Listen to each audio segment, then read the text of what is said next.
We actually do a few different things. We house homeless dogs and cats. So if a dog, typically we get our dogs and cats from the animal control that's directly across the street from us, St. Clair County Animal Control. A dog might go there or a cat might go there because it is lost, and if so, it would do a stray hold there to give the owners time to find it. Once that stray hold is over, then rescues like ourselves can go in and pick those animals and try to find new homes for them.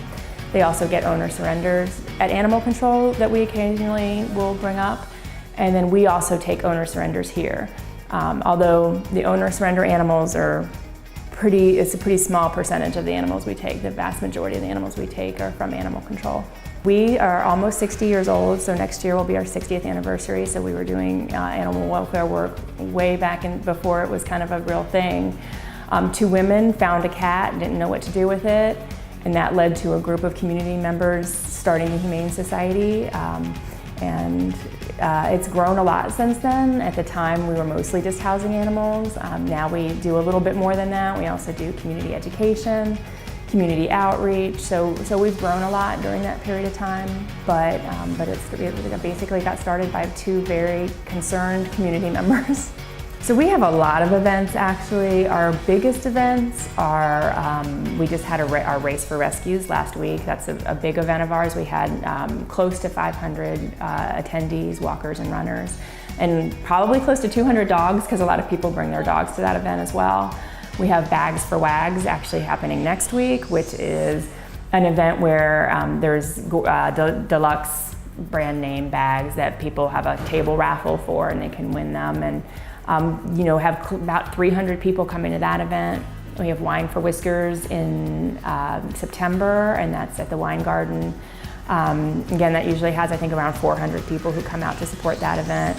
We have 2 Glow Bingos a year. Those always sell out, so those are big events for us. And then we have some smaller things too. So we have an ice cream social in the summer where we also do microchipping. We have Santa pictures. We have a pet parade where people dress up their pets and bring them to do a parade in Belleville. So that's always really fun. I know I'm forgetting. Oh, we have our Easter egg hunt. There's just a lot of fun little events and a lot of them are ones that you can bring your animals to. So yeah, as far as Lindenwood, we do go out. We've actually been out to Lindenwood twice, I think, this spring for dog events there. We also go to other schools like McKendree. We go to elementary schools and do educational programs. We go to scout groups. Again, those are more educational programs. We'll take an animal with us, and depending on what that particular group is trying to learn about, we'll tailor it to that. We have groups of children come in here as well.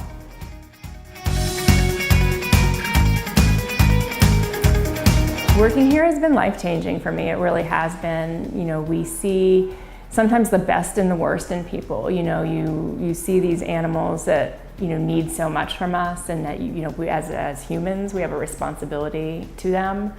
And so sometimes it's very sad, but then it's also very uplifting to be able to help that animal, to not only find its home, but if it's having a behavior issue, I think a lot of people don't realize how much work we put into these animals. If they're having an issue, we take them to training. We work on specific things with these animals to make them more successful when they go home, and it's just very enriching to be a part of that.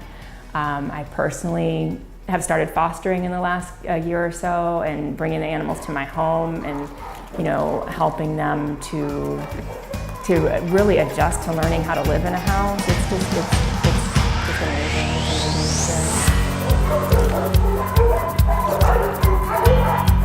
I am an animal person.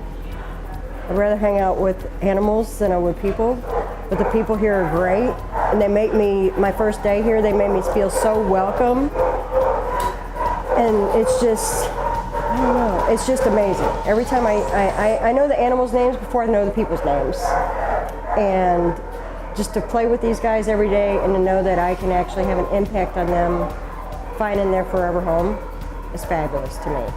We redid our cat house completely with the help of a supporter who donated a lot of money to see that happen, so that now our cats get to be, for the most part, free roaming. They aren't in cages anymore. They have columns and colonies and a lot more space and freedom. And that is one of the ones that we're honestly the most proud of, because it completely changed their ability to get adopted, because people see them how they'd actually be behaving in a house. Before, you were having to pull a cat out of a cage, and anyone who knows anything about cats knows that they don't necessarily want to be pulled out of the cage and shown to somebody. It's just not in their temperament to be able to handle that well. And so now you get to see the animals, the cats specifically, in their more natural state. I love working with the dogs, seeing how they are from point A to point B, from the time they come in until the time they go home, and just the transformation. The overall goal would be to end homelessness in animals and to educate the community about how to properly care for their animals,